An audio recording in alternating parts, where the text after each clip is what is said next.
명령하셨거든요. 이것을 먹는 날에는 너가 정령 죽으리라. 너가 피조물임을 기억해라. 그리고 하나님의 뜻에 따라 서로 사랑하며 살아라. 이것이 이제 그 먹지 말라 계명에 포함되어 있는 의미였거든요. 그런데 사탄이 이것을 어떻게 바꿔 놓습니까? 율법주의로 바꾸어 놓습니다.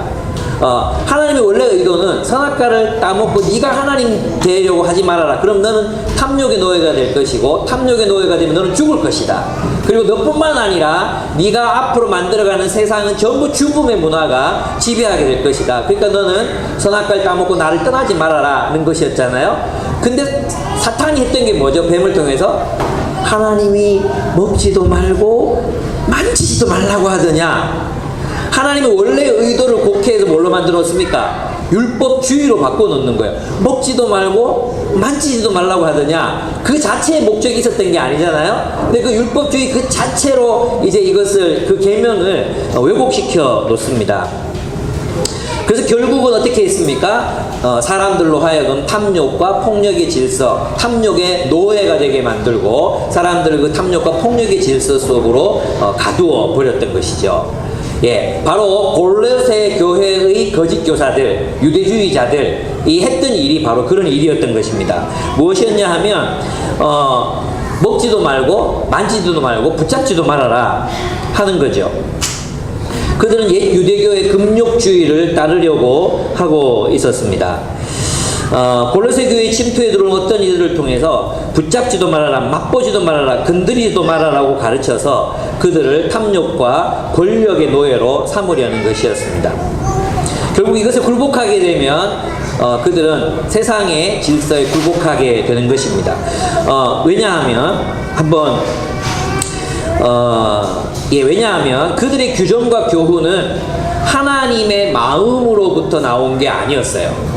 그러니까 앞에서 우리가 봤잖아요. 하나님 선악과를 따먹지 말라. 그건 하나님의 마음에서 나온 그것은 인간을 위한 것이었잖아요. 근데 그것을 단순한 율법 규정으로 만들어버린 것이 사탄이었잖아요. 그죠? 근데 그렇게 이 율법을 말하는 이유가 뭐냐 하면 결국 그들을 탐욕과 폭력의 질서에 지배를 받게 하려는 사탄의 계획이 거기에 들어 있습니다.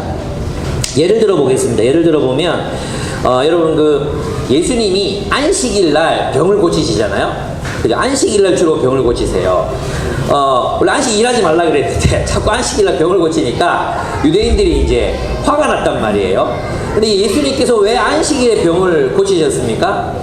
안식일의 의미가 뭡니까? 안식일은 샬롬의 날이잖아요. 하나님의 창조 세계의 그 평화와 충만함을 누리는 그런 삶이잖아요. 그곳에는 질병도 없고 또 아픔도 없고 고난도 고통도 없는 그런 세계를 향유하는 것이 바로 안식일의 본래 의미였단 말이에요. 하나님이 창조하신 그 아름다운 세계를 평화, 즉 샬롬을 향유하는 것, 누리는 것, 그것이 안식일의 의미였어요. 그래서 예수님은 어떤 방식으로 안식일을 지키고 있느냐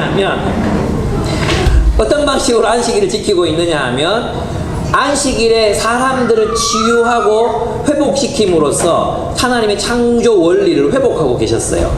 그렇죠? 근데 유대인들은 어떤 식으로 안식일을 지키고 있었습니까? 규정, 율법, 그죠? 그리고 왜 그 실로암 못에 가서 씻으라 했잖아요. 그 소경한테. 근데 왜 유대인들이 화가 났습니까? 그냥 눈 감고 이렇게 실로암 못에 갔다 왔으면 아마 그렇게 비난받지 않았을지도 몰라요. 근데 그들이 왜 그 실로암 못에 가서 씻은 소경이 그렇게 소경 때문에 왜 유대인들이 화가 났냐 하면 뭘 들고 갔거든요. 예수님이 반죽해가지고 눈에다 붙여줬잖아요. 근데 이걸 들고 가면 뭐가 돼요? 일이잖아요, 일. 그죠? 누가 너보고 안식일 일 시켰어? 눈 뜬 거보다도 안식일 누가 너 일 시켰어? 이게 더 중요한 거예요. 여러분, 어떤 의미로 보면 굉장히 율법을 지킨다는 의미로 보면 안식일을 지키기 위해서 이렇게 그 식초에 절인 오이를 씹지 말아라, 몇 번 이상 씹지 말아라, 또 물건을 들고 옮기면 죄다, 그 자리에 놔두면 죄가 아니지만 물건을 들고 옮기면 죄다, 이런 식의 규정을 만든 거, 붙잡지도 말고 보지도 말고 막 건드리지도 말아라, 이런 규정을 만든 거 율법을 지키기 위해서잖아요. 근데 그 율법을 지킴으로 바리새인들과 유대인들은 무엇을 만들어냈습니까? 자신들의 지배 체제를 더욱 공고하게 만들었어요. 자신들의 탐욕과 폭력의 질서를 더욱 견고하게 만들었던 것입니다. 제 말이 이해되십니까? 그래서 골로새 교회 사람들이, 골로새 교회 들어온 이 교사들이 들어와서 만지지도 말고 맛보지도 말고 붙잡지도 말아라 이랬던 것은 결국은 그들로 하여금 그것이 어디서 나온 거라는 거예요. 하나님의 마음으로부터 나온 것이 아니라 세상을 구성하는 탐욕과 폭력의 질서, 너희가 내 말 들어야 돼. 그 질서를 통해서, 그 탐욕과 폭력의 질서, 그리고 그 율법 규칙, 그것을 통해서 사람들을 지배하려고 하는 그것에 복종하면 안 된다. 지금 바울은 그 이야기를 지금 하고 있는 것입니다. 그러니까 이 말은 있잖아요. 교회 안에는 뭐 무조건 자유롭다, 뭐 율법도 필요 없고 규칙도 필요 없고 막 그런 걸 의미하는 게 아니에요. 무슨 말이냐 하면 세상의 원칙에 지배당하지 말아라. 교회는 그리스도와 함께 죽은 사람들의 모임이다. 그러니까 너희는 세상으로부터 나온, 인간의 마음으로부터 나온 그거를 살피면은 탐욕으로부터 나온 그 지배 질서에 결단코 복종하지 말아라. 그런 의미로 이 본문을 이해할 수 있습니다. 그렇다면 첫째, 그리스도인이 되기 위해서 우리가 그리스도인이 되었을 때 우리에게 일어난 일이 무엇이었습니까? 그것은 탈퇴였다는 것이죠.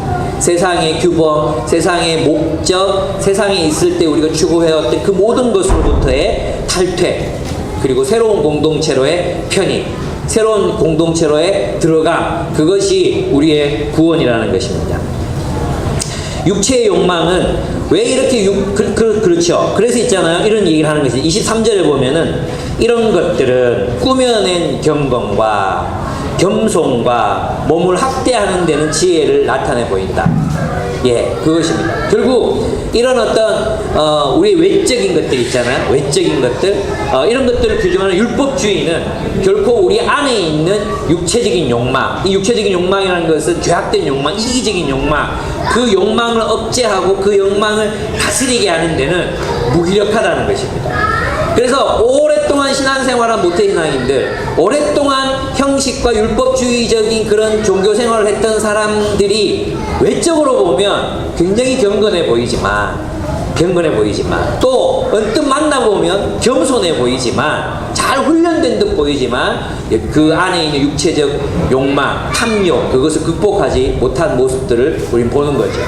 우리 지난번에 말씀드렸지만 그 박 대장님의 삶을 통해서도 보았듯이 우리 대장이 됐으면 그리스도인이라면 또 섬겨야 되는데 그러지 못하고 그 안에 있는 탐욕과 이러한 그 질서를 극복하지 못하는 모습들, 그게 한국교회 안에 지금 너무나도 당연하게 이루어지고 있는 그런 일들이 바로 이런 이유 때문에 일어나는 것이죠. 그럼 있잖아요, 이 질문을 바꿔서 생각해 볼 수 있어요. 어떻게 바꿔서 생각해 볼 수 있느냐 하면 결국 내가 지금 살고 있는 신앙생활, 내가 지금 소속돼서 살아가고 있는 그 신앙생활, 그것이 나의 육체적인 욕망과 죄악된 그 탐욕을 얼마나 변화시켜가고 있는가. 무슨 말입니까? 우리가 정말로 세상을 탈퇴하고 하나님의 나라로 들어왔는지를 알려면 결국 뭐예요? 우리의 삶을 보면 알 수 있다는 거예요. 우리 삶을 보면 우리가 진짜 우리 잘 모르잖아요. 내가 정말 세상으로부터 탈퇴했는가? 세상의 그 탐욕의 질서로부터 탈퇴해서 정말 나는 하나님 나라를 살고 있는가? 그죠? 잘 몰라요, 사실은. 나 탈퇴했는가? 그럼 뭘 보면 알 수 있는 거예요? 삶을 보면 알 수 있다는 거예요. 오늘 이 본문을 보면 우리의 삶을 보면 알 수 있다는 것입니다. 어떤 삶이죠? 탐욕을 극복하고 있는가? 세상과 결탁되어 있고 세상과 연결되어 있는 우리 안에 있는 세상, 그 탐욕을 극복하고 살아가고 있는가? 육체적 욕망을 제어하고 있는가? 많이 기도하지만 가난한 사람들을 위해서 드리는 헌금에 인색하다면 우리는 세상으로부터 탈퇴한 것이 아닙니다. 그 기도에 대해 우리가 무엇을 위해 여러분, 기도를 왜 합니까? 우리가 왜 기도합니까? 우리가 기도하는 이유는 하나님, 이 말씀이 정말로 진리입니다. 근데 주님, 이 말씀대로 살 수가 없습니다. 저는 너무나 이기적입니다. 저는 죄인입니다. 주님, 저를 변화시켜 주십시오. 저를 도와주십시오. 제가 말씀대로 살아갈 수 있게 해주십시오. 사랑으로 살 수 있게 해주십시오. 이것이 기도 아닙니까? 근데 만약 이 기도, 우리의 이 기도가 변화되지 않은 채로 여전히 나의 욕망을 위한 기도, 지배를 위한 기도, 뭔가 힘을 위한 기도를 드리고 있다면 우리는 세상으로부터 탈퇴한 것이 아니라는 것입니다.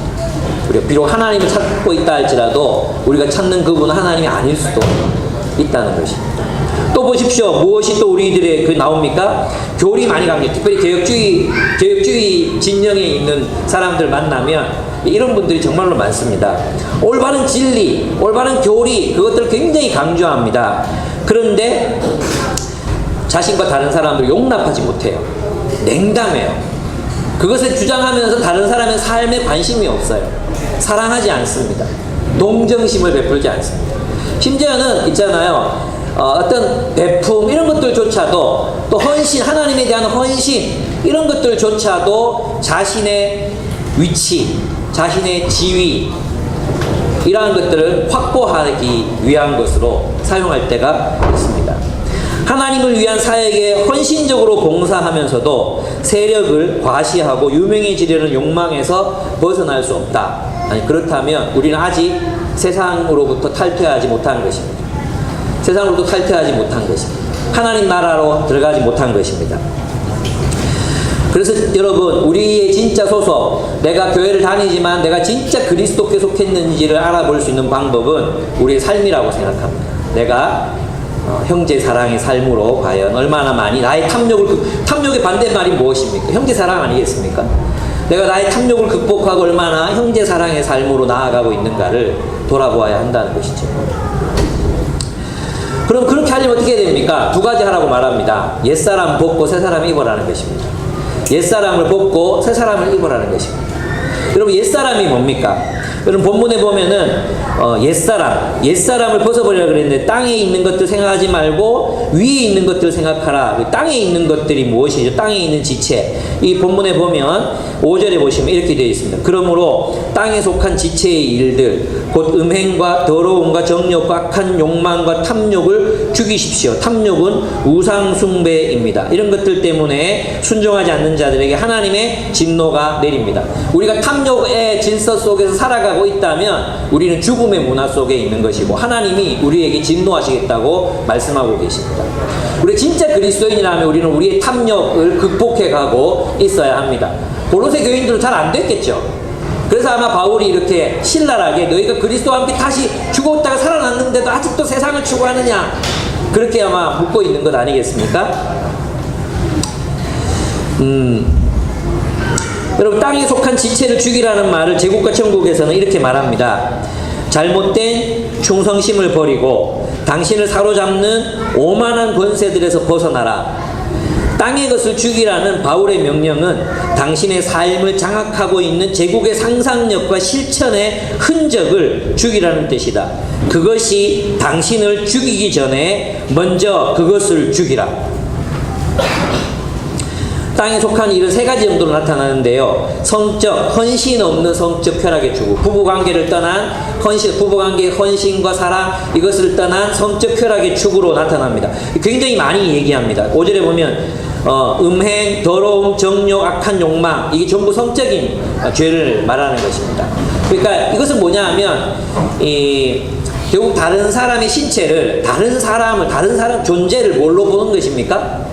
이용하는 대상으로 보는 거죠. 자신의 쾌락을 위한 도구로 전락시키는 행위, 자신의 쾌락을 위해 누군가의 인격을 이용하고 말살하는 행위, 이 모든 행위들이 다 여기에 포함되는 것입니다. 우리 이런 식으로 다른 사람들을 도구화할 수 있습니다. 사람으로 대하지 않고 자신의 욕망의 추구를 위한 도구로 전락시킬 때 우리는 이런 욕망에 사로잡힌 삶을 살게 되는 것입니다. 또 두 번째 뭡니까? 탐욕입니다. 앞에 성적인 어떤 착취를 말했다면 탐욕은 경제적인 것을 말합니다. 경제적인 것, 돈과 관련된 것이죠. 그것을 말합니다. 그리고 우상숭배는 무엇입니까? 세상이 시키는 대로 사는 것을 의미합니다. 세상에서 보기 좋은 것들, 안목의 정욕, 있었잖아요. 육체의 정욕, 그 정욕을 따라 그냥 별 문제 없이 남들 사는 것처럼 그냥 사는 거예요. 아니, 다른 사람도 다 그렇게 사니까 뭐 다른 사람들은 돈 있으면 그렇게 사니까 나도 그렇게 사는 거, 그것을 의미하는 것입니다. 그것이 바로 우상숭배인 것입니다. 우상숭배자들은 심판을 받는다고 이야기했습니다. 우리 이런 행위들을 옛사람과 함께 벗어버려야 한다고 말합니다. 그리고 또 하나 있습니다. 이런 탐욕의 지배를 받으면 8절에 보면 있잖아요. 그러나 이제 여러분은 그 모든 것, 곧 분노와 격분과 악의와 회방, 여러분의 입에서 나오는 부끄러운 말을 버리라고 했어요. 그 모든 것 그러면 앞에 있는 탐욕과 연결되어 있어야 되잖아요. 근데 갑자기 다른 걸 이야기하는 것 같지 않습니까? 분노와 격분과 악의와 해방, 이것이 탐욕의 추구와 아까 성적 착취, 경제적인 착취, 그리고 우상숭배, 이게 어떻게 연결되어 있을까요? 여러분, 우리가 누군가에게 분노할 수 있습니다. 그죠? 분노할 수 있습니다. 어제 저희 부부가 사탄에게 사로잡혀가지고 한바탕 했거든요. 설교해야 되는데, 여기서 이제 기도회가 참 좋았어요. 어제 기도하면서 정말 저도 막 하나님의 임재를 막 너무 누리고, 또 평화, 샬롬이 내 마음을 막 지배하고 너무 좋았거든요. 그래 정말 좋은 마음으로 이제 들어가서 막 설교를 준비하고, 설교 준비도 잘 되는 거예요. 준비하고 있는데 아내가 와가지고 갑자기 계산서 있잖아요. 우리 막내 그 휴대폰 그 요금 출납된 거 그걸 이렇게 보더니, 이거 나한테 물어보고 하지 이렇게 몇만 원 더 내고 있다고 계속 쪼글쪼글 그러는 거예요. 그래가지고 내가 좀 그만해라고, 입만 띄면 남을 비방하는 소리를 한다고, 집에 가라고, 빨리 가라고, 설교 집중해서 빨리 집에 가라고. 이래가지고 제가 경노했거든요. 분노했거든요. 여러분, 사람이 분노하잖아요. 왜 분노합니까? 어떨 때 분노할 수 있습니까? 상대방의 인격을 만만하게 보고, 그죠? 존중하지 않을 때 우리 분노하거든요. 그렇지 않습니까? 정말 존중하는 사람 앞에 분노할 수 없잖아요. 그죠? 근데 우리 사람 만만하게 보니까 이렇게 막 분노하잖아요. 앞에서 마찬가지죠. 그러니까 이게 누구 이렇게 집에 가서 화해했어요. 자다가 어제 새벽 1시, 2시인데도 잠이 안 오는 거예요. 저도 막 이상하게. 그리고 온몸이 가렵고 있잖아요. 그리고 뭐 어디서 이상한 냄새가 막 나고 막 미치겠는 거예요. 진짜 이게 영적인 거야, 영적인 거. 그래가지고 깼다가 일어났다가 어디서 냄새가 나지, 집에 방문 열었다가 찾았다가 이 고양이 똥구멍에서 냄새나는 고양이 똥구멍 찾았다가 대변을 돌아다니고 막 그랬어요. 근데 이제 정말 힘들게 막 누워있는데 집사람이 갑자기 벌떡 일어나더니, 왜 나를 안 깨우라고 왜 이렇게 자기를 안 깨웠다고 나를 뭐라 하는 거예요. 왜 깨우냐고 그러니까, 마귀가 지금 내 손을 꼭 붙잡고 안 놓고 있는데 안 깨워주고, 내가 어떻게 하냐고. 자기가 이제 나한테 잘못했다는 걸 알고 손을 내밀어 나를 잡으려고 하는데 막 손을 꼭 잡고 안 놔주는 거예요. 내가 안 깨웠다고 막 그러는 거야. 그래 깨가지고 이제 서로 또 사과하고, 미안하다, 내가 그때 분노했다, 경노해서 미안하다 하고, 아내는 또 자기가 원인을 제공했다 이러면 이제 화해의 시간을 우리가 가졌어요. 우리가 왜 어떨 때 분노하게 됩니까? 사람을 도구화하고 자신의 종이라고 여기고, 내가 주인 되고, 내가 왕 될 때, 내가 하나님 될 때, 분노하고 경노하고 이런 일을 하는 거예요. 회방하고 악의를 하고 이런 일들이 있잖아요. 이런 일들을 할 수 있게 되는 것입니다. 결국 뭡니까? 앞에 있던 탐욕과 뒤에 나오는 분노, 이 정서들은 결국은 사람을 존중하지 않는, 사람으로서 귀하게 여기지 않는 바로 그러한 윤리에서 나오는 것이죠. 어떤 윤리죠? 제국의 윤리, 탐욕의 윤리, 탐욕과 폭력의 윤리로부터 나오는 것입니다. 여러분, 우리가 정말로 사람을 이제 우리가 진짜 그리스도 안에 있다면, 우리 죽었다가 살아났잖아요. 우리는 사람을 존중하고 사랑할 줄 아는 존재로 성장해 가야 합니다. 이러한 행위들을 옛사람과 함께 벗어버려야 합니다. 벗어버려야 한다고요. 그럼 옛사람이 뭐겠습니까? 여러분 있잖아요. 여기 본문에 보면은 땅에 속한 지체의 일들을 죽이라 그러잖아요. 그죠? 정욕, 악한 욕망, 탐욕 죽이라 그러잖아요. 근데 저는 이 죽이는 이게 금욕주의 아닌가? 앞에 맛보지도 말고, 보지도 말고, 만지도 말고, 잡지도 말라 그랬잖아요. 그죠? 어쨌든 그거하고 이게 뭐가 다르지? 늘 이게 헷갈렸거든요. 근데 이번에 이제 골로새서 연구하면서 제 마음에 이게 풀렸어요. 이게 뭐냐 하면, 옛사람을 벗어버리라는 말은 톰 나이트가 썼던 틴데일 주석을 보면 이렇게 되어 있어요. 톰 나이트가 굉장히 젊을 때 썼던 주석인데, 거기에 보면 이렇게 되어 있습니다. 우리 옛사람은 우리와 연대하고 있는 세상이라는 것입니다.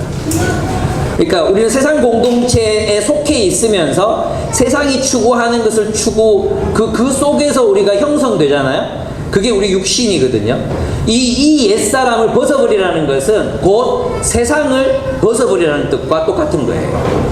다시 말해, 우리 안에 있는 이 탐욕의 구조를 무력화할 수 있는 유일한 방법은 세상에 속해 있으면서, 그런 사람 있잖아요. 세상에서도 젠틀하고 근면하고 아주 이렇게 멋있게 살아가는 사람들 있잖아요. 그런 독 닦는 일로 되는 게 아니라는 거예요. 겉으로는 굉장히 젠틀하고 아주 성숙해 보이고 멋있어 보이지만, 그것이 모양을 나타낼 수는 있지만 그 안에 있는 근본적인 정욕, 그것을 이길 수는 없다는 것입니다. 어떻게 이길 수 있습니까? 이 옛사람을, 옛세상을, 내가 속했던 옛세상, 내가 연대했고 내가 그 안에서 의미를 찾았고 내가 그 안에서 나의 지위를 가늠했고 또 그 안에서 성공과 실패를 가늠했던 그 세상, 그것을 벗어버리고 새 사람, 새로운 공동체를 덧입을 때, 그리스도의 공동체를 덧입을 때 우리 안에 있는 정욕, 우리 안에 있는 육체의 욕망을 죽일 수 있다는 것입니다.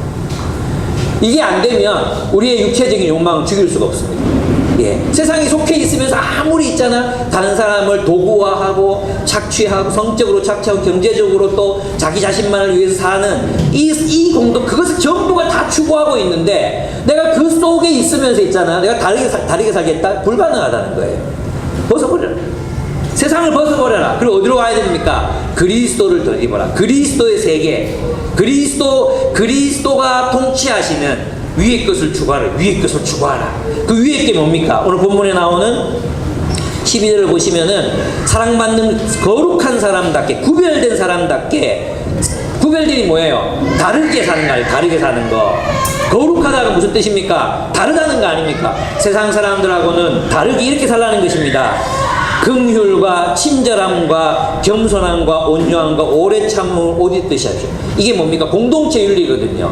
혼자서 긍휼, 내 마음속에 동정심이 넘쳐. 혼자서 긍휼해. 이거 미친 거라 그랬죠? 혼자서 긍휼하고 혼자 오래 참, 이게 아니잖아요? 이 바울이 명령했던 이것은 공동체를 공동체답게 형성해 가는 거거든요.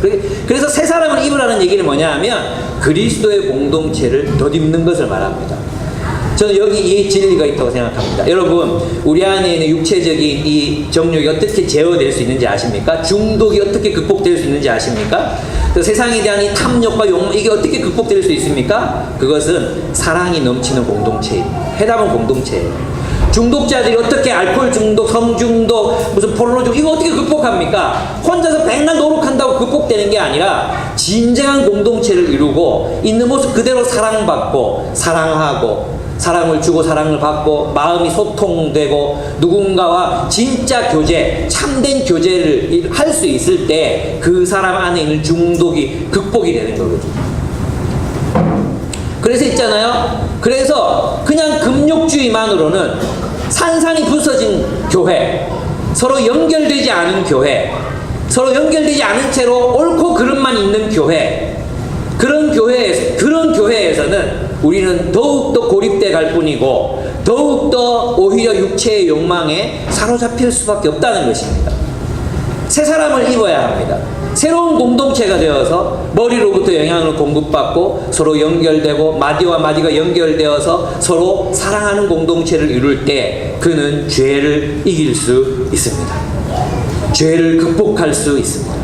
그 안에는 어쩔 수 없었어요. 맨날 우리 졌다 그러잖아요. 맨날 졌고 맨날 실패했고 맨날 넘어졌고, 그게 아니라 진짜 우리가 정말 진정한 의미에서의 교회가 될 때 우리는 세상과 다른 삶을 살아낼 수 있는 사람이 될 수 있다. 그것이 바로 새 사람을 입는 것이라고 이야기하는 것입니다. 이 새 사람이 어떻게 됩니까? 날마다 새로워집니다. 10절을 보겠습니다. 새 사람을 입으십시오. 이 새 사람은 자기를 창조하신 분의 형상을 따라 끊임없이 새로워져서 참 지식에 이르게 됩니다. 아멘. 이 새 사람이 무엇입니까? 이 새 사람은요, 그리스도의 몸을 말합니다. 이것은 개인의 어떤 개인을 퍼스널리티를 말하는 게 아닙니다. 이것은 이제 원래 헬라 성경에 보면 셀프거든요. 셀프, 자아를 말하는 거거든요. 근데 이 자아는 그냥 내 개인을 말하는 게 아니에요. 이 개인을 말하는 게 아니라 어떤 공동체와 연결되어 있는 셀프를 말하는 것입니다. 그래서 있잖아요. 이것은 새로운 공동체와 연대하고 있는 나의 자. 그것을 말해요. 그것은 그리스도와 대비되는 그런 개념이라고 할 수 있습니다. 이것을 입으라는 것입니다. 새 사람은 새로운 공동체인 그리스도의 공동체를 의미합니다. 그래야지 그 다음 구절들이 이해가 되는 거예요. 한번 보겠습니다. 새 사람을 입으십시오. 이 새 사람은 자기를 창조하신 분의 형상. 이 새 사람이 누구? 이 새 사람, 이 공동체를 누가 창조했습니까? 그리스도죠. 예수 그리스도께서 창조하셨죠. 하나님이 창조하셨죠. 그 하나님의 형상을 닮아가는 것이 교회라는 거예요. 하나님의 형상을 닮아가는 것이 교회예요. 혼자 사랑할 수 없잖아요. 예수님은 사랑하셨잖아요. 혼자 사랑할 수 없어요. 그러니까 하나님의 형상을 닮아간다는 건 혼자 도덕적인 삶을 산다는 뜻이 아니에요. 하나님의 형상을 닮아간다는 것은 하나님의 형상을 따라 사랑의 공동체를 이루는 것을 의미한다는 것입니다. 의미합니다. 그렇습니다. 그래서 어떻게 됩니까? 우리를 자기를 창조하신 분의 형상을 따라 끊임없이 새로워져서 참 지식에 이르게 됩니다. 그랬어요. 참 지식은 무엇과 반대되는 말일까요? 앞에 있는 세상의 유치한 원리. 그죠? 그래서 결국 이 교회는 나중에 계속해서 그리스도 안에서 자라고 또 자라나서 어떻게 됩니까? 세상과는 완전히 구별된 세상이 이해할 수 없는 진리로 구성된 공동체, 진리로 형성된 그런 공동체가 되는 거죠. 여러분 가끔씩 보면 있잖아요. 우리가 어떤 사람을 평가하거나 사람이 맺는 관계를 평가할 때 인간적인 윤리적 기준으로 사람들을 평가할 때가 있어요. 우리 교회 안에서조차. 교회 안에서조차 우리는 사람의 윤리적인 기준을 가지고 누군가 이건 잘못했고 저것 이렇게 평가할 때가 있어요. 여러분 그게 바뀌어야 돼요. 그리스도의 눈으로 바라봐야 돼요. 그리스도의 눈으로 바라보면 다르게 보이는 게 너무너무 많아요. 다르게 보이는 게 너무너무 많아요. 이건 내가 이제 회개할 건데 있잖아요. 제가 이제 이거 회개할 부분인데 예, 그랬어요. 뭐냐면 우리 대형 신의 자매가 이제 오랫동안 아기를 가지고 나서 교회를 못 나왔잖아요. 교회를 못 나왔어요. 그리고 아기를 유산했어요. 그만 출산하는 날 아기를 유산했어요. 얼마나 충격이 컸겠어요. 그래서 이제 공황장애가 왔거든요. 저는 공황장애 알아본 적도 없고 의지만 있으면 극복할 수 있는 거 아닌가 그렇게 생각했어요. 연예인들도 나와서 뭐 사회생활하고 그러잖아요. 이경규나 쉽게 생각했거든요. 근데 이제 한 번씩 대형 형제가 교회를 못 나오는 거예요. 그때 쭉 관찰해보니까 석 달에 한 절반 정도밖에 안 나오는 거예요. 그랬더니 이제 한 형제한테 제가 물어보니까 아니 대영이가 또 빠졌는데 왜 빠졌지? 이렇게 얘기하니까 또 누구한테 들었는지 늦잠 잔다고 못 온대요. 못 일어나나 봐요. 근데 미안해 하면서도 못 와요. 이렇게 얘기를 하는 거예요. 제가 너무 화가 나는 거예요. 아니 어떻게 늦잠 잔다고 그럴 수가 있냐? 우리 집까지 내줬는데. 그래서 막 마음에 생각이 들어가지고 내 마음에 정죄하는 마음이 막 생기는 거예요. 그리고 내가 막 높아지는 마음이 막 생기는 거예요. 이걸 어떻게 해버려야지 뭐 이런 생각이 막 드는 거예요. 그리고 정신 차리게 해줘야 돼 이런 생각이 막 들고 집을 빼서 여기로 오라 뭐 이런 마음이 막 드는 거예요. 만났어요. 그래 그 얘기를 듣고 이제 저를 만나줘요. 그래서 어렵게 명도 내거리에 있는 한 그 빵집에서 이렇게 만났어요. 자기 얘기를 하는데 지난주에는 여기 이제 롯데마트까지 왔대요. 한번 오면 공황장애가 오면 죽을 것 같은 느낌이 든대요. 죽을 것 같아. 그리고 호흡장애가 막 오고 정말 죽을 것 같아요. 그래서 그걸 몰랐죠. 근데 매주마다 오려고 노력을 해서 이제 유라까지 온 거예요. 유라까지. 근데 와서 이제 호흡장애가 막 오면 이제 막 넘어가는 거예요. 그러면 다시 또 택시를 타고 몇 번씩 쉬어가면서 또 집으로 가야 돼. 집에서 올 때도 한 번만에 못 와. 내려가지고 또 다음 택시 잡고 또 다음 택시 잡고 그래서 오는 거예요. 이거 몰랐죠. 그리고 집에 가면은 그냥 집으로 가는 게 아니라 산소 마스크를 써야 되고 하니까 또 병원 응급실로 가야 되는 거예요. 그런 노력을 매주 두세 번씩 한 번 올 때마다 10만 원씩 깨지고 막 그런 일들을 했다는 거예요. 오늘 드디어 왔어요. 오늘 와가지고 저 문 열고 들어와서 또 호흡장애가 와서 집으로 지금 갔거든요. 내가 얼마나 미운지 나는 왜 이렇게 하나님의 눈으로 사람들을 보지 못하고 이 맛보지도 말고 만지지도 마라 붙잡지도 마라 했던 유대인들처럼 그 율법으로 사람들을 그냥 쉽게 내가 물어볼 수도 있었잖아. 전화해서 너 왜 못 왔냐 내가 물어볼 수도 있었는데 그냥 풍문에 따라서 그냥 이 새끼 내가 혼을 내야지. 그게 너무 가슴 아픈 거예요. 제가 목사가 돼가지고 아직도 내 안에 육신이 가득하구나. 아직도 내가 그리스도의 시선으로 사람들을 바라보지 못하는구나. 그리스도의 마음으로 사람들을 볼 수 없구나. 이것이 나를 얼마나 마음 아프게 하는지 몰라. 그래서 내가 회개하고 사과하고 용서를 구하고 그랬어요. 여러분, 우리들의 나눔 가운데 이런 부분들이 얼마나 많은지 압니까?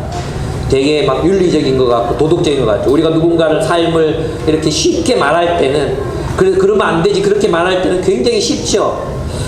근데 그것이 과연 그리스도의 눈으로, 그리스도의 마음으로 하는 건가? 진짜 자기 표현으로 이렇게 얘기하죠. 자기는 정말 죽을 각오를 하고 오는 건데 그렇게 쉽게 말씀하시니까 너무 마음이 힘들다고. 내가 정말 미안했어요. 여러분, 이 세 사람을 입으라는 것은 그리스도의 몸을 입으라는 것입니다. 그러면 이제 11절이 이해가 되는 거예요. 11절. 거기에는 그리스도인과 유대인도, 할례받은 자와 할례받지 않은 자도, 야만인도 수구디아인도 종도 자유인도 없습니다. 오직 그리스도만이 모든 것이며 모든 것 안에 계십니다. 이게 무슨 뜻이겠습니까, 여러분?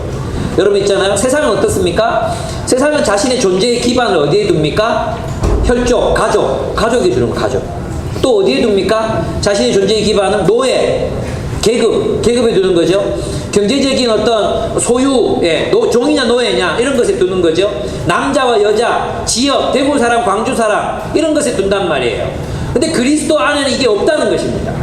그죠? 그러니까 세 사람이 뭐예요? 거기에는 이런 계급이 없다, 이런 차별이 없다. 이게 무슨 얘기예요? 이 세 사람은 교회를 의미한다는 것입니다. 오직 교회에는, 오직 하나님이 창조하신 이 새로운 사람, 하나님이 창조하신 이 새로운 인격인 이 교회 공동체에는 오직 무엇만 있다는 것입니까? 오직 그리스도만 있습니다. 모든 것이 그리스도 안에 있습니다. 그러니까 그 정체성의 기반이 우리의 경제력이나 우리의 직업이나 또 우리의 어떤 소유나 우리의 계급이나 이러한 것에 있지 않다는 것입니다. 오직 그리스도만 있습니다. 이것이 교회라는 것입니다. 그 세 사람을 입는 게 뭡니까? 이런 삶을 사는 거죠. 여러분, 그래서 옛사람을 벗고 새 사람을 입어야 합니다. 우리는 새로운 존재, 새로운 공동체에 속해야 합니다. 그리스도, 지식에까지 새로움을 입는 지식. 생각, 이 생각이 변해야 되지 않습니까? 우리의 생각, 우리의 가치, 우리의 판단, 이런 것들이 성경적인지 하나님의 생각으로 변화돼서 우리 공동체가 하나님의 생각으로 이렇게 소통하고 하나님의 생각으로 운영되고 하나님의 생각으로 세워져가는 그런 일이 일어나야 된다. 그럼 그 입는 게 뭔지 아십니까? 본문에 보면 동정심, 친절함, 온유함, 오래 참음, 용서, 그리고 사랑을 다하라 그랬습니다. 판단이나 정죄나 심판이나 이런 용어들이 아니라 동정하고 친절히 대하고 겸손하고 온유하고 오래 참고 용서해야 합니다. 오래 참아야. 우리 이런 공동체가 되어가야, 이런 자질들을 우리가 가지게 되면 무엇이 형성되겠어요? 공동체가 형성되는 거예요. 공동체가. 여러분, 교회에서 예배만 드리는 게 아니에요. 그죠? 우리는 교회가 되기 위해서 모이는 것입니다. 이런 긍휼을 경험하고 긍휼을 실천하기 위해서 모이는 것입니다. 이런 온유함, 친절함을 실천하기 위해서 모이는 것입니다. 그래서 여러분, 마음에 안 드는 사람들일지라도 여러분 마음의 문을 열고 용서하시고 함께 하셔야 되는 겁니다. 대학부에 요즘 대학부에 좀 힘든 애들이 있거든요. 기질적으로 힘든 애들이 있어요. 근데 희한하게 걔들이 다 한 군데 다 모여있어. 걔들이 다 한 군데 다 모여있어. 그래가지고 걔들을 맡았던 조장들 있잖아요. 조장들이 이제 지나가면서 다들 이제 그 숲이 이렇게 모여서 소그룹을 모임을 하고 있으면 다 그 조장들이 지나가면서 아이고 참 안 됐다. 그래 수고해라 이렇게 한마디씩 던지면서 가는 거예요. 던지면서. 그러니까 그 애들이, 그에 속한 애들이 이제 간사님을 찾아가지고 왜 우리 조에 다 넣어놨냐고. 왜 우리 숲에 있는 사람이 다 모여있냐고 막 이렇게 불평을 했나봐. 그래가지고 이제 얘기를 해줬대요. 하나님 나라가 뭐냐? 하나님 나라가 뭐냐? 우리 이런 사람도 사랑하고 또 보면 있잖아요. 기질적으로 조금 이상하지만 보면 하나님 뜻대로 살려고 애쓰는 애들이거든요. 모임하면 늘 나와 있고 일찍 오고 이런 애들이거든요. 네, 그런 애들이에요. 나는 정말 사랑스럽거든요. 그런 아이들이. 근데 이제 자기들 대할 때는 막 좀 힘든 거예요. 대화하기 어렵고 그러니까. 근데 지금 많이 변했거든요. 그걸 모르니까 그런 것 같아. 그래서 이제 우리에게 숙제가 생겼어요. 숙제가. 우리 그런 공동체 세워가야 되겠다. 네. 우리 언제 또 우리 숲이나 조가 바뀔지 모르죠. 우리 지난번에 조 짜는데 C급했는 거 아시죠? 이 사람하고 붙이면 안 되고 저 사람하고 붙이면 안 되고 이제 좀 그러지 맙시다. 우리 대학생도 아니고 초등학생도 아니고 이제 그러지 맙시다. 좀 정말 힘이 들고 어려워도 용서하라, 용납하라 그랬잖아요. 그런 공동체 우리 함께 그리스도의 공동체를 세워갑시다. 그래야 되지 않겠습니까? 그리고 뭡니까? 그렇게 될 때 우리에게 일어나는 일이 뭐냐 하면 평화입니다. 15절 그리스도의 평화. 여러분, 평화도 두 종류가 있어요. 그죠? 누구의 평화? 로마의 평화. 로마의 평화는 약자를 죽이잖아요. 소수를 그냥 죽여요. 그죠? 약자를 그냥 십자가에 매달아. 그냥. 너 조용해. 이렇게 해버리잖아요. 근데 그리스도의 평화는 누구의 평화입니까? 그리스도의 평화. 십자가의 평화예요. 십자가의 평화. 그 평화가 너희를 지배하게 하라 그랬어요. 이것을 위해서 우리가 부름받았다 그랬어요. 십자가의 평화. 예. 종된 평화. 종된 자들의 평화. 이 평화, 이 샬롬을 우리가 누리기를 바랍니다. 우리 교회 생활하면서 있잖아요. 이 한 몸 되기 위해서 우리가 부르심 받았어요. 한 몸이 되기 위해 부르심 받았어요. 그냥 예배 드리러 교회 오는 게 아닙니다. 한 몸이 되기 위해서 부르심 받았어요. 그래서 여러분 있잖아요. 예배 마치고 뭐 일이 있어도 최고의 우선순위를 소그룹에 둬야 되는 거예요.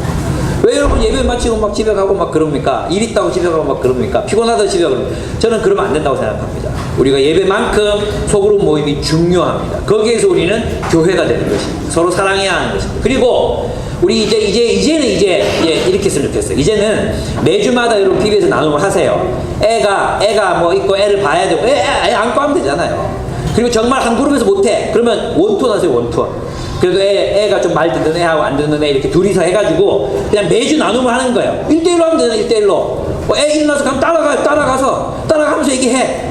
뭐가 문제입니까? 하면 되지.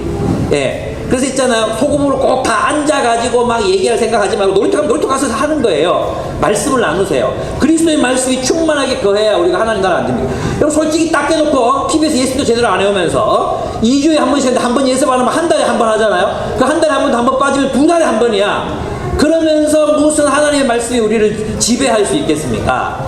저는 불가능하다고 생각합니다. 힘이 들어도 매주 말씀을 나누십시오. 아멘! 제가 폭력을 행사했습니다, 방금.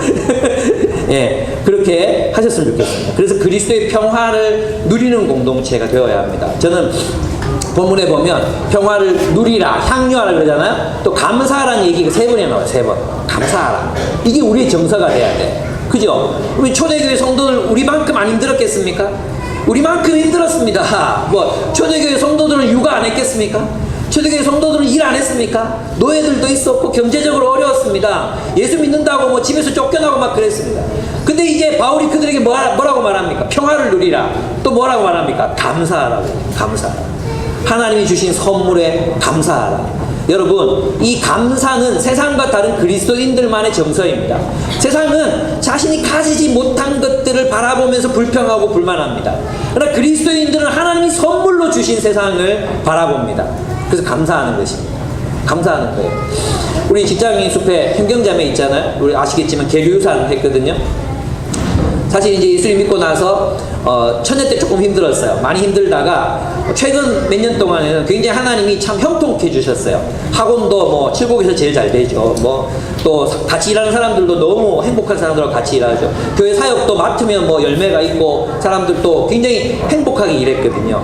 근데 그래서 자기가 이제 자기 마음속에 어제 이제 고백을 하는데 가지지 못한 자들, 박탈당한 사람들, 이런 사람들의 마음에 대한 공감을 사실 잃어버린 것 같아요. 근데 자기가 이제 계류유산 하면서 그런 잃어버린 사람들의 마음이 어떤지, 약자들의 마음이 어떤지를 깊이 공감하게 해주셨다. 그리고 고통이 느껴지면서 그 고통과 함께 찾아온 게 감사하라였다는 거였어요. 정말 내가 감사한 삶을 살았구나. 내가 받은 이 인생이 정말 선물이었구나. 그걸 깨달아가는 거예요. 여러분, 그리스도인들은 감사할 수 있어야 합니다. 그리스도인들은 선물로 주신 하나님, 불평과 불만 내가 가지지 못해서 애쓰는 게 아니라 이미 우리에게 선물로 주신 그것들을 감사함으로. 여러분, 이건 의지예요. 이것은 방향성의 문제예요. 뭘 감사해보라 그러면은 감사할 거 없는데요. 그래요. 아니에요. 전부 감사할 것들밖에 없어요. 우리가 디디고선 이 대지, 그리고 저 하늘, 부는 바람, 사람들 공동체, 한 사람 한 사람, 우리 건강한 아이를 주신 것, 이 모든 게 감사해요.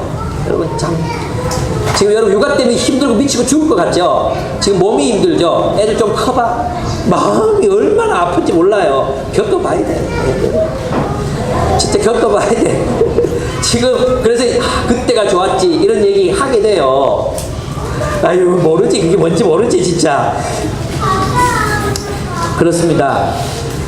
네, 그리스도의 말씀이 풍성하게 나눠지는 공동체, 감사함으로 예배하는 공동체, 그리고 그리스도의 통치를 받는 공동체가 되는 것입니다. 여러분, 이게 되면 될수록 우리의 세상 생활, 세상에서의 삶은 쉬워집니다. 이게 없다고 생각해 보세요. 이 그리스도의 이 나라, 이 그리스도의 공동체, 우리의 삶에 지지해주고, 그렇게 살아가는 삶이 맞다고 박수 쳐주고, 힘들 때 기도해주고, 회사에서 막 어려움 당할 때 전화해서 직장 상사가 나를 막 이렇게 갈구네. 근데 내가 사랑해야 되겠죠? 기도해 주세요. 내가 사랑의 마음을 잃지 않도록 기도해 주세요. 이 직장 상사 예수님 알게 기도해 주세요. 이런 어떤 나눔들이 우리 안에 충만하게 있을 때 우리가 세상을 살아갈 힘을 얻게 되는 것입니다. 여러분, 이 골로새서의 말씀이 우리가 세상을 살아가는 것과 무관한 것이 절대로 아닙니다. 여러분, 이 삶이 없다고 생각해 보십시오. 얼마나 세상이 외롭고 힘들고 그렇습니다. 왜 사람들이 자살합니까? 아무도 내 인생 돌아보지 않거든요. 아무도 내가 힘들 때 들어주지 않거든요. 그러면 죽어요, 사람은. 그러면 사람은 죽어요. 근데 우리는 안 그렇잖아요. 우리가 이런 그리스도께서 원하시는 그런 공동체가 되어갈수록 우리는 세상을 이기는 삶을 살게 될 것입니다. 우리 안에 있는 탐욕을 극복할 뿐만 아니라 세상을 이기는 삶을 살아갈 수 있게 될 것입니다. 나는 이런 교회 되기를 원합니다. 우리 안에 나누어지는 그 모든 나눔들이 하나님의 말씀으로부터 나누어지는 지혜와 지식과 그 아름다움이 넘쳐나는 그런 교회. 우리의 인간관계는 세상이 이해할 수 없어. 우리 세상으로 바라보면 쟤는 왕따 당해야 되는데 걔들이 막 사랑받아. 막 여기서는 막 우쭐대며 살아갈 그런 계급에 있는 사람들인데 여기서는 종노릇해. 그런 세상이 이해할 수 없는 그런 새로운 세계를 건설하라. 그런 새로운 세상을 만들라. 그것이 바울이 골로새서를 통해 우리에게 가르치는 것입니다. 여러분, 탈퇴하십시오. 그리고 새로운 세상을 건설합시다. 그리스도의 나라, 그것을 함께 세워갔으면 좋겠습니다. 우리 함께 기도하겠습니다.